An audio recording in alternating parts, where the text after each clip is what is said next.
Boa tarde, irmãos. Prazer mais uma vez estarmos juntos para compartilharmos a palavra do Senhor no livro de Marcos, capítulo 14, versos 1 a 9. Para quem tem memória e atenção, o texto da mensagem passada, da mensagem retrasada. É o mesmo texto, mas nós estamos olhando ele cada vez por uma perspectiva diferente, trazendo um ensino novo ao coração dos irmãos. Então, vá lá no Evangelho de Marcos, capítulo 14, versos de 1 a 9. E dali a 2 dias era a Páscoa e a festa dos pães asmos. E os principais dos sacerdotes e os escribas buscavam como prenderiam Jesus com engano, com dolo, e o matariam. Mas eles diziam: não na festa, para que porventura não se faça alvoroço entre o povo. E estando ele em Betânia, assentado à mesa em casa de Simão, o leproso, veio uma mulher que trazia um vaso de alabastro com unguento de nardo puro, de muito preço, e quebrando o vaso, lhe derramou sobre a cabeça. E alguns houve que em si mesmos se indignaram e disseram: para que se fez este desperdício de unguento? Porque podia-se vender-se por mais de 300 denários e dá-lo aos pobres. E bramavam contra ela. Jesus, porém, disse: deixai-a, porque a molestais? Ela me fez boa obra, porque sempre tendes os pobres convosco, e podeis fazer-lhe bem, quando quiserdes, mas a mim nem sempre me tendes. Esta fez o que podia, antecipou-se a ungir o meu corpo para a sepultura. Em verdade vos digo que em todas as partes do mundo onde for pregado este evangelho, também o que ela fez será contado para a sua memória. Eu já disse e repito aqui que se nós lermos esse mesmo episódio no livro de João, nós vamos saber que quem está aqui nesse jantar é uma mesa linda que está colocada, irmãos. Você tem nela Jesus, que é o principal da mesa. Tem Simão, o leproso, que já não é mais leproso, foi curado. Se fosse leproso, não estava dando um jantar na sua casa, não estava colocando uma mesa, porque um leproso teria que ficar afastado. Na mesa também João nos diz que está Marta, está Lázaro, já depois de ressurreto, está também Maria. Então, que mesa linda que você pode imaginar, essa mesa com Jesus, sentado ali um homem que era leproso, não é mais, sentado ali Lázaro, que estava morto de 4 dias e foi ressuscitado, sentado ali Marta, ansiosa, fadigada, que o fosse ainda nessa ocasião, mas tem lugar na mesa com Jesus, e está aqui Maria, que vai fazer esta oferta. Os primeiros versos desse texto, quando nós lemos, parece que Jesus é apenas a vítima de uma trama, porque os primeiros versos nos disseram que os principais, os sacerdotes, os escribas, estão tramando como vão prender, tramando como vão matar e tramando que vão fazer isso após a festa. Então parece que eles detêm um poder muito grande de decidir prender, decidir matar e decidir inclusive quando farão isso. Livro de Mateus capítulo 26, verso 2, Jesus já tinha dito aos seus discípulos: olha, vocês sabem que daqui a 2 dias é a Páscoa e o Filho do Homem será entregue para ser crucificado. Eu quero pedir aos irmãos sempre que leiam as vossas Bíblias o máximo possível para ter assim a imagem mais fiel das coisas. Porque alguém que só leu Marcos 14, 1 e 2 vai ter a ideia de que os principais, os sacerdotes e os escribas são os homens que detêm a agenda. Vão ter a ideia que são eles que decidem as coisas, tudo está acontecendo conforme o que eles decidem, conforme o que eles planejam. Mateus diz que Jesus sabe que vai ser entregue. E esse entregue tem duas perspectivas. Jesus será entregue não apenas por Judas. Judas vai entregar Jesus. Mas, sobretudo, o Pai está entregando Jesus como sacrifício por nós. Olhe, acima dessas autoridades, acima de qualquer autoridade, existe Deus. Não são as autoridades que fazem a agenda, que decidem o rumo da história. Quando nós vamos no livro de Atos, capítulo 4, verso 27 e 28, você vai ver que apenas parece que essas autoridades decidem, fazem agenda, definem o dia da morte de Jesus. Você vai ver que elas operam debaixo de um outro, que é Deus. Diz assim: porque verdadeiramente contra o teu santo filho Jesus, que tu ungiste, se ajuntaram não só Herodes, mas Pôncio Pilatos, com os gentios e os povos de Israel. É o que nós vimos. Para fazerem tudo o que tua mão e o teu conselho tinha anteriormente determinado que se haviam de fazer. Vou repetir. Para fazerem tudo o que a tua mão e o teu conselho tinham anteriormente determinado que se havia de fazer. As autoridades não têm agenda, elas estão aqui cumprindo uma agenda de Deus de entregar seu filho por meio delas para a nossa salvação. Judas o entregou por dinheiro, o Pai o entregou por amor a nós. As autoridades estão cumprindo a agenda de Deus. Maria surgiu a primeira vez lá na casa da sua irmã Marta, em Betânia. Apareceu lá para nós, aos pés de Jesus, ouvindo a sua palavra, enquanto Maria iniciou ali aos pés de Jesus, mas foi sugada pelos afazeres da casa. Ela estava ali, Maria, aos pés de Jesus. E eu queria dizer para você que hoje, mais de 2000 anos depois, nós ainda podemos, como Maria, estar aos pés de Jesus para ouvir a sua palavra, estar aos pés de Jesus como seguidores dele, como aqueles que são seus discípulos e desejam andar à luz dos seus ensinos. Nós podemos,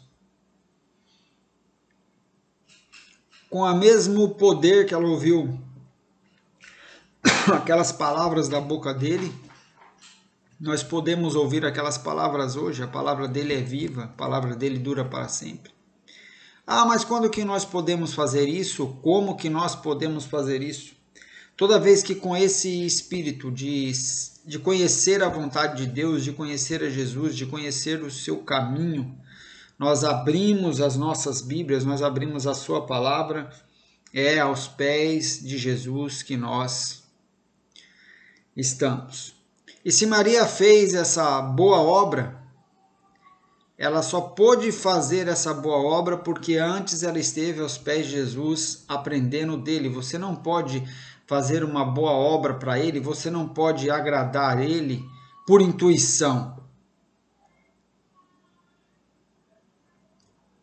você só pode fazer uma boa obra para Ele por revelação, por aquilo que Ele revela na sua palavra. Então, primeiro é aos pés dele que você deve estar, para depois aparecer num jantar em Betânia, fazendo algo que Ele diz, olha, fez uma boa obra para mim.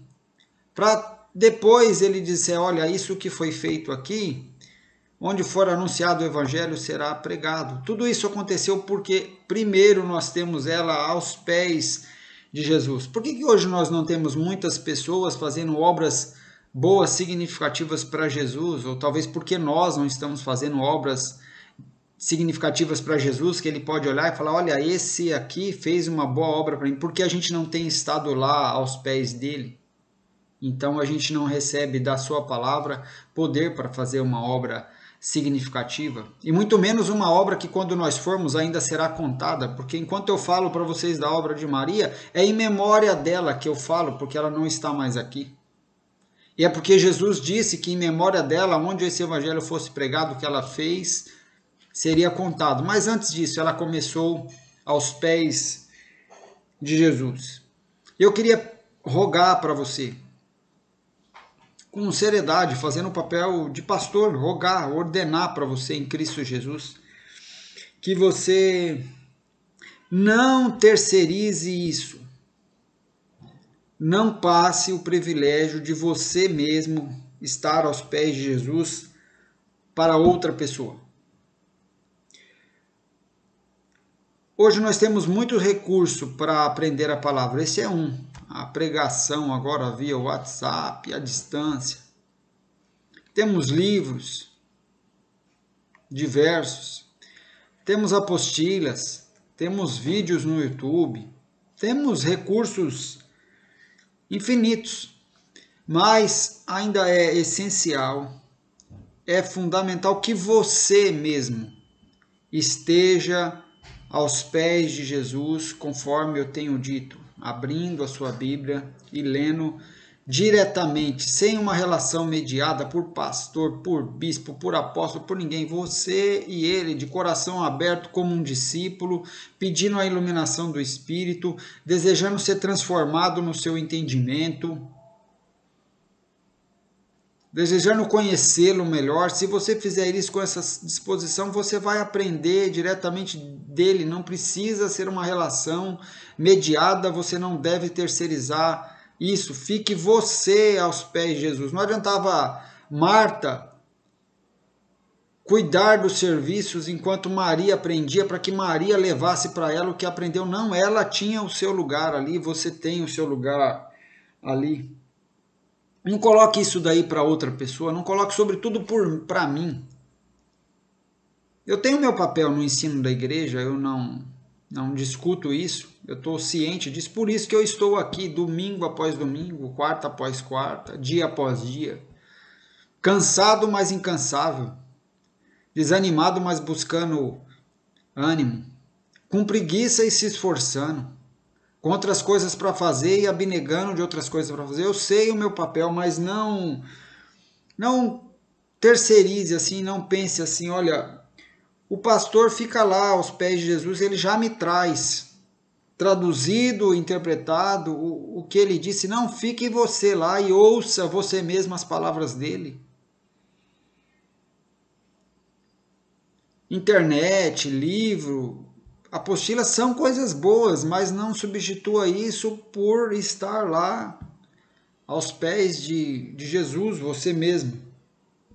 Nós vivemos em um tempo agora, irmãos, que a pregação, o livro, a apostila, o estudo bíblico, que em si são coisas boas. Isso aqui é uma coisa boa. Que isso tudo tem que ser somado ao estudo particular da Escritura. Não substituir. Essa pregação aqui não é para substituir o seu estudo diário da Escritura, é para somar ao seu estudo diário da Escritura. Não substitua. Olha só Atos capítulo 17, 11, tendo em mente o pano de fundo, que é a pregação de Paulo que esses irmãos estão conferindo. Se Paulo viesse da igreja, tivesse vivo, viesse lá na igreja batista, seja sincero. Você conferiria o que ele diz com a Escritura?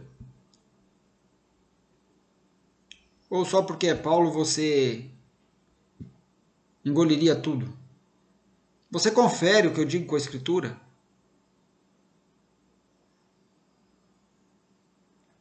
Atos 17:11 diz assim, Lucas escreveu Atos.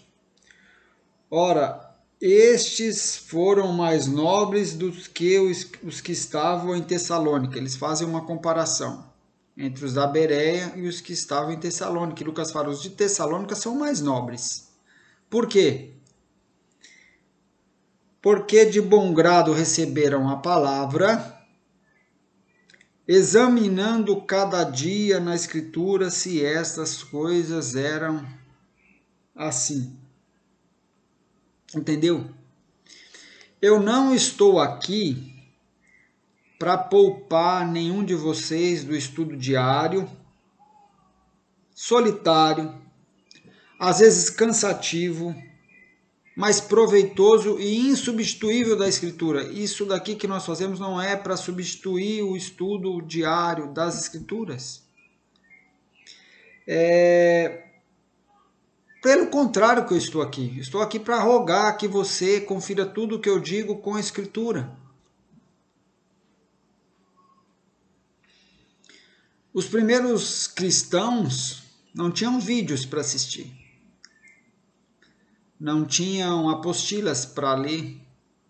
Não tinha tantas pregações para ouvir. Sabe o que os primeiros cristãos tinham, na maioria das vezes? Cartas para ler. Ou cartas que eram lidas para eles porque eles não tinham, muitos deles não sabiam ler. E é o que nós temos, o que você tem aí, aqui está a Bíblia. Você tem cartas para ler. Fique lá você aos pés de Jesus. Aprenda o que lhe for possível aprender e deixe as outras coisas somarem a isso. Você vê, por exemplo, agora, né, irmãos, nesse tempo aí de pandemia, quanto que fomos assim afastados e privados das nossas reuniões de pregação. Já pensou quem vive só de pregação de culto? Já pensou aqueles que terceirizaram, que vivem do que os outros falam para ele, que ouviram aos pés de Jesus, mas que não tem assim uma relação direta com as palavras de Cristo, não tem assim uma intimidade de abrir o livro e ler, e não entendendo umas coisas, entendendo outras, mesmo assim se alimentarem. Pois bem, agora eu quero falar um pouco sobre a fala de Jesus para Maria. Quero destacar algumas coisas. Jesus diz para os discípulos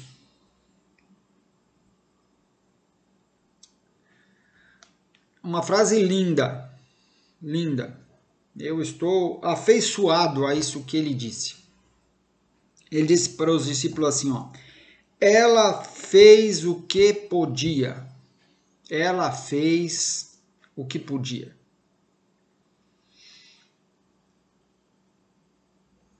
Jesus, ao contemplar as nossas obras, lembrando que Jesus contempla as nossas obras, embora nós não somos salvos pelas obras, nós somos salvos para as boas obras. Então a salvação também não é para nos poupar das boas obras, é para fazer-nos trabalhar nas boas obras.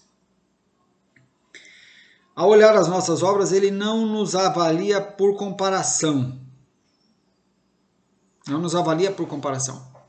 Mas baseado na nossa capacidade, ele nos avalia baseado no que nós podemos fazer. Ele sabe a capacidade que deu a você. Você ainda não conhece ela na sua plenitude. Ele sabe a sua capacidade na sua plenitude. Ele não elogiou Maria por uma comparação, ele elogiou Maria, ele falou, ela fez o que podia, fez um elogio público para Maria. Ela fez o que podia, mas não foi um elogio por comparação, não foi tipo assim, olha, Maria fez mais do que Marta. Não, ele disse Maria fez o que podia. Ele não disse Maria fez muito mais do que André, ele disse Maria fez o que podia. Ele não disse Maria fez 2 vezes o que Mateus faria, não. Ele disse Maria fez o que podia. Ele não disse Maria fez o que Judas nunca pensou fazer. Ele disse Maria fez o que podia. Ele não disse Maria fez menos ou fez mais que X. Ele disse Maria fez o que podia. O que isso significa? Que ele não nos avalia por comparação. Ele não está olhando para nós e comparando Alessandro com Marcelo, Marcelo com Ailton, Ailton com Spurgeon, irmão Rafael Julião com o pastor Rubens e vendo quem faz mais baseado no que o outro faz. Não, ele está vendo se a gente está fazendo o que nós podemos fazer segundo a capacidade que ele nos deu. Ela fez o que podia, você fez, você faz, você planeja fazer o que você pode. Qual é a sua régua? Então, se ele não nos avalia por comparação, por que a gente vai se avaliar por comparação, irmãos? Por que você vai se avaliar baseado no outro? Por que você não se avalia baseado nas suas condições? Porque as condições mudam.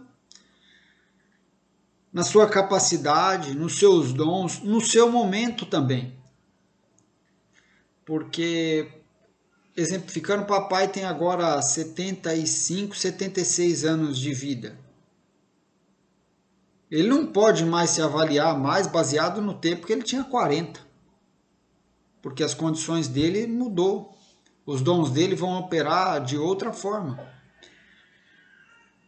Ela fez o que podia, o que você pode, baseado no seu momento, na sua circunstância. Um jovem solteiro não pode se avaliar comparado com um homem casado que tem outras atribuições, que tem outras demandas. Cada um avalie-se a si mesmo, baseado em si mesmo, nos dons que recebeu, nos seus momentos, nas suas circunstâncias. Por que eu insisto em você não se avaliar comparando? Porque se você vai avaliar comparando, você vai cair em pecado irremediavelmente. Só são pecados de polos opostos, mas são pecados na sua essência. Porque comparação produz orgulho. Você vai falar, olha, eu tenho feito mais que ele. Eu tenho evangelizado mais que ele, prestado os cultos a Deus mais que ele, pregado mais que ele, levado a Cristo pessoas mais que ele. Orgulho. É baseado no que você pode, o que você pode é baseado no que ele te deu, que você deve se avaliar, não é olhando o outro. Lembre-se, ele não disse Maria fez mais do que Marta, ele disse Maria fez o que podia. Porque se você se avaliar por comparação com o outro, pode ser que tem coisas que você pode fazer e não está fazendo. Embora esteja fazendo mais que o outro, porque a sua capacidade, talvez Deus tenha te dado uma capacidade maior.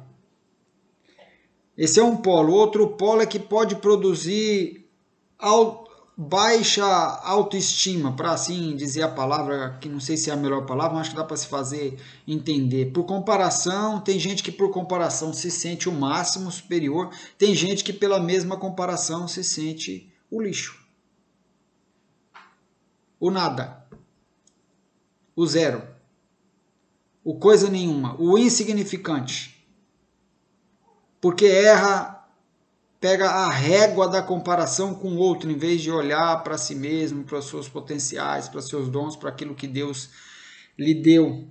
Pessoa que olha e fala, não sou tão bom quanto ele, isso daí é paralisante. Se eu ficasse aqui olhando aqui, irmão Alessandro, quem que você acha que prega assim bem? A John Piper. Mas eu tenho que fazer o que eu posso. Jesus vai olhar se eu estou fazendo o que eu posso. Não vai falar, olha, você fez menos que John Piper.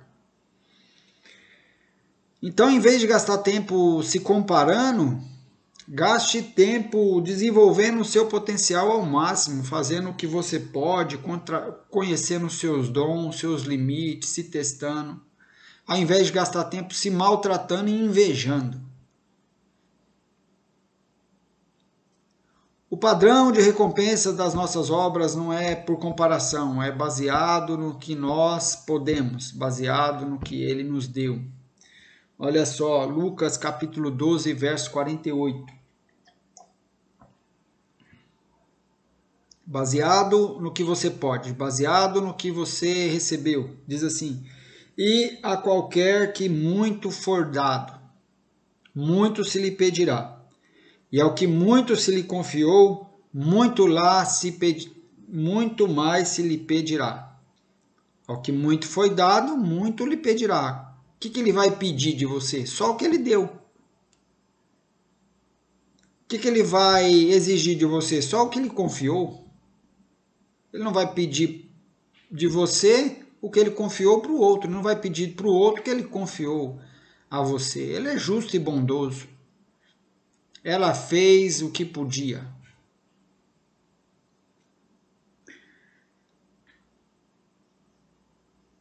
Deus não olha, irmãos,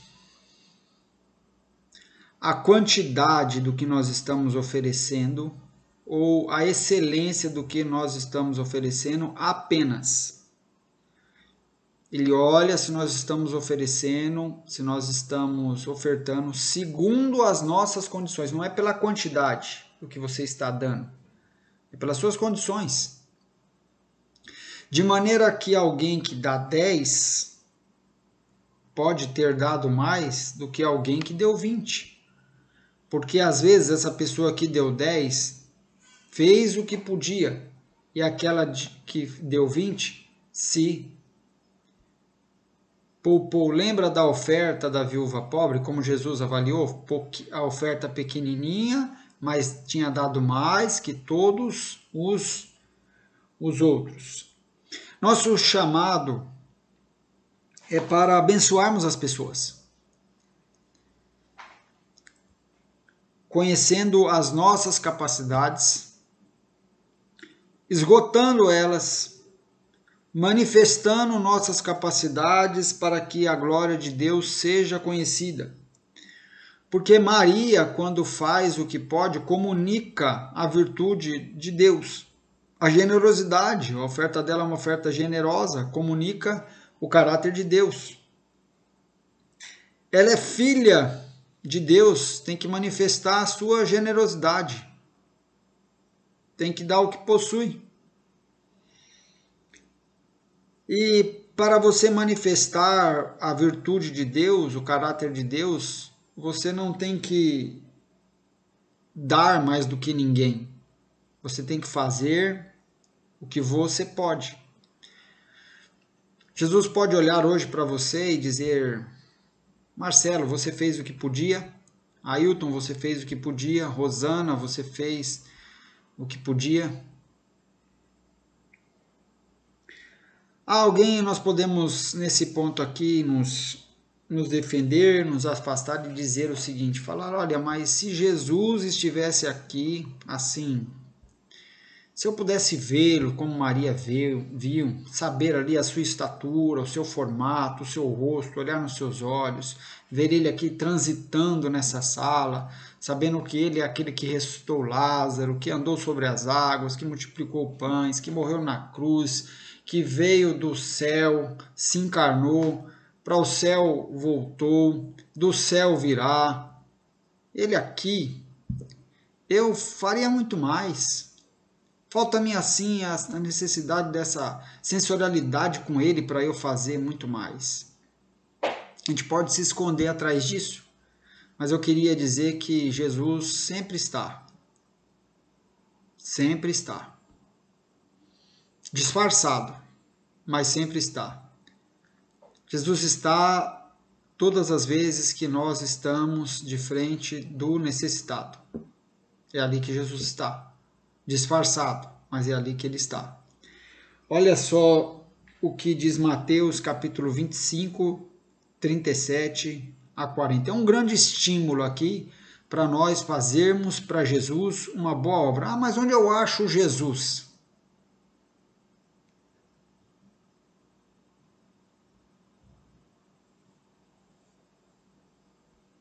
Onde eu acho Jesus para fazer para ele uma boa obra? Ele não está no céu?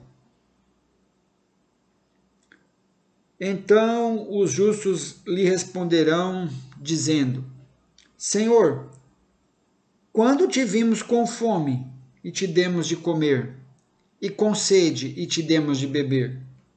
E quando te vimos estrangeiro e te hospedamos, ou nu e te vestimos? E quando te vimos enfermo ou na prisão e fomos ver-te? Quando tu tiveste Covid e foste curado? Quando tu ficaste desempregado e precisaste de ajuda? Quando tu perdestes um filho, Jesus, e nós não ligamos? Quando foi? E respondendo, o rei lhes dirá: Em verdade vos digo que quando o fizeste a um destes meus pequeninos irmãos, a mim o fizeste. Onde está Jesus? Na figura do necessitado. Quer fazer uma boa obra para Jesus? Encontre uma pessoa necessitada. Não vá buscar alguém com mérito, não. É uma pessoa necessitada. Fez aquela pessoa, fez a Jesus. A pergunta não é, irmãos. A pergunta que você não deve fazer é a seguinte: comparado ao pessoal aí, comparado à turma aí da Batista de Vila Nogueira, eu estou fazendo mais, estou fazendo menos, estou fazendo igual. Como que eu estou aí? Eu estou na média, estou abaixo. Se eu ficar na média já está razoável, já passa como membro, já dá para ser aceito, dá para ficar, não está muito bom, mas dá para ficar. A pergunta não é essa, não é por comparação, é você faz o que você pode.